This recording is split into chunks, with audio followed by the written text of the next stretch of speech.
Seriously field की है मेरी भी बात कर रही होगी। मेरी भी बात कर रहे हो? एंकर पर्सन मेरी तो गवाहियां देती हैं ना, जाने याद रखी।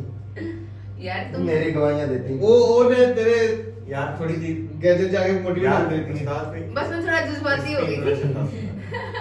सीधा सवाल तो और मर्जी है इंट्रो आपकी। बात दसना तुम्हारे साथ वैसे नहीं कर सकती। यार ये मुझे हमारे साथ तुमसे एक मोहब्बत है। बड़ी शौक चंचल हसीना मौजूद है। और जा डोट जा शौक चल चल जा, हंसी जा रही है। है। आपको नहीं सही से आता, मैं कर दूं। नहीं नहीं जरा मैं मेरा सीनियर है उससे जी अस्सलाम वालेकुम, मेरा नाम बिलाल है, ठीक है।